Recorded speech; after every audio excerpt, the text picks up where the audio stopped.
күндө Кыргыз мамлекети кезектеги туңгуюкта турат. Буга чейинки мамлекеттин башында тургандардын өлкөгө жасаган терс аракеттери жаңыдан бутка туруп келе жаткан мамлекетти артка тартууда. Мурунку президент Курманбек Бакиев жана анын тегереги мамлекетте өзгөчө оор кылмыштардын негизинде соттолуп, өз өлкөсүнө жете албай жүрөт. Шаар ичин басып жүргөм, андагы ак бурултун эсиңдеби. Апрель революциясынын жеңүүчүлөрү болуп саналган саясатчылар булардан алыс кеткен жок. Мурунку президент Алмазбек Атамбаев, Айтылуу Кремтөгөл, Азиз Батукаевдин иши. Мындан башка дагы бир топ оор беренелер менен айыпталууда. Анын катарында дагы бир белгилүү саясатчы, Конституциянын атасы Өмүрбек Текебаев өзү жана тарапташтары мыйзамсыз соттолгонун белгилеп, бүгүнкү күндө саясатчыны актоо аракети жүрүүдө. Мен 10 жыл, 15 жыл, 20 жылга кесип өткөндө коркпойм. Анткени мен анча жыл отурбайм, точно билем.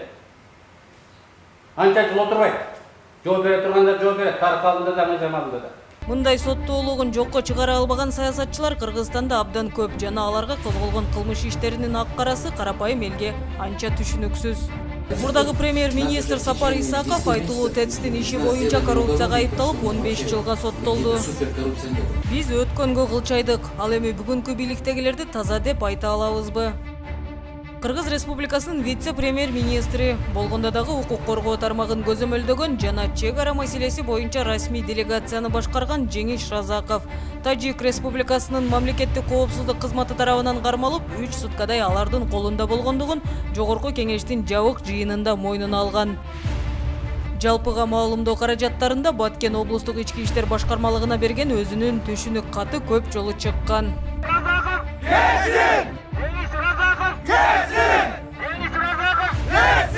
Мамлекеттик стратегиялык орчундуу маселелерди чечүүчү тармактын башында ушундай күмөндүү өмүр баяны бар адам турганга моралдык укугу барбы? Биз бул суроону Кыргыз Республикасынын Коопсуздук кеңешине кат аркылуу узатабыз.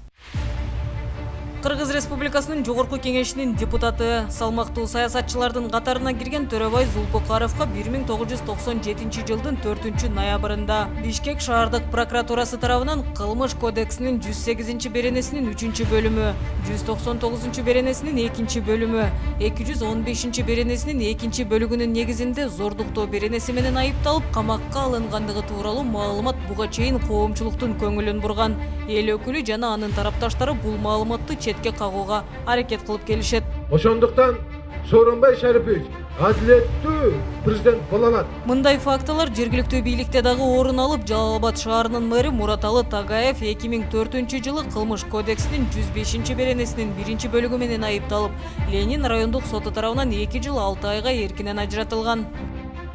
Кийин Бишкек шаардык соту тарабынан Ленин райондук сотунун чечими өзгөртүлүп 4 жылга соттолгон.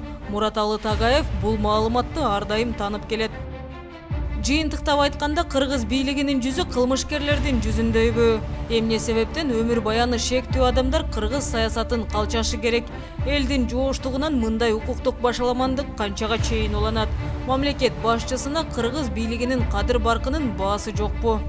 Эмне үчүн силер мамлекеттик бийликке кыргыз өкмөтүнүн ишеничин элге кетирип атасыңар? Чурасыңарбы? Кыргыз мамлекетинин өкмөтүнө эл ишеничин кетирип атасыңар силер. Биз алып келе албай атсак. Бизнес кылып.